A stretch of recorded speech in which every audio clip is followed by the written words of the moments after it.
കുട്ടികൾ ചെയ്യുന്ന കാര്യങ്ങൾ എന്തൊക്കെയെന്ന് അടുത്തിരുന്ന് ശ്രദ്ധിച്ചാൽ രസകരവും അത്ഭുതവുമായിരിക്കും.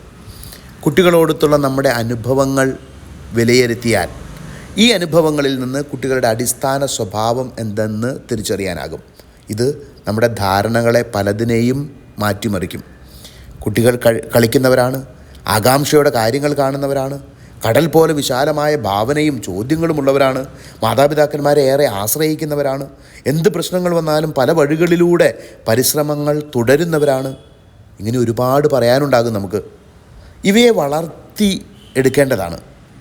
ഇവയെ വിലയിരുത്തുമ്പോൾ നമുക്ക് മനസ്സിലാകും, കുട്ടികൾ മടിയന്മാരല്ല, ഒത്തിരി എനർജി ഉള്ളവരാണ്. അവർ താല്പര്യത്തോടെ കാര്യങ്ങൾ അന്വേഷിക്കുന്നു, പഠിക്കുന്നു. പുസ്തകം പഠിക്കാൻ ചിലപ്പോൾ മടി കാണിച്ചാലും കുട്ടികൾക്ക് മാതാപിതാക്കന്മാരുടെ വൈകാരിക സംരക്ഷണം, കെട്ടിപ്പിടുത്തം, പ്രോത്സാഹനം അത്യാവശ്യമാണ്. അടിയും ഭയപ്പെടുത്തലും ഒക്കെ ഉണ്ടെങ്കിലും കുട്ടികൾ അവരുടെ പരിശ്രമം അവസാനിപ്പിക്കില്ല. അവർക്ക് കരകയറാനുള്ള കഴിവ്, റെസീലിയൻസ് ഏറെയുണ്ട്. കുട്ടികൾ വെളിപ്പെടുത്തുന്ന ഈ കഴിവുകൾ വലിയ നന്മകളാണ്. ഇവയെ വളർത്തിയെടുക്കാൻ അവസരങ്ങളും പ്രോത്സാഹനവും നൽകുകയാണ് നാം ചെയ്യേണ്ടത്.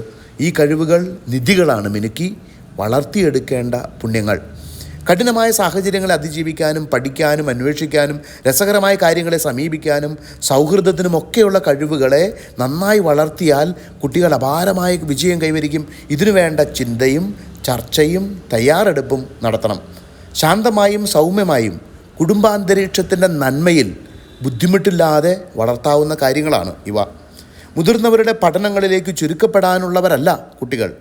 അവരെ അവരുടെ സ്വാഭാവിക നന്മകളിലൂടെ വളരാൻ അനുവദിക്കുകയാണ് വേണ്ടത്. അവർ നാളേക്ക് വേണ്ടിയുള്ളവരാണ്. നാളത്തെ പ്രശ്നങ്ങളും മാറ്റങ്ങൾ കൊണ്ടുവരുന്ന പുതുലോകത്തിനും നേതൃത്വം നൽകാനാണ് അവർ തയ്യാറാകേണ്ടത്. Children are not things to be moulded, but are people to be unfolded. നമുക്ക് കുട്ടികളെ അവരുടെ സ്വാഭാവിക നന്മയിൽ വളർത്താം.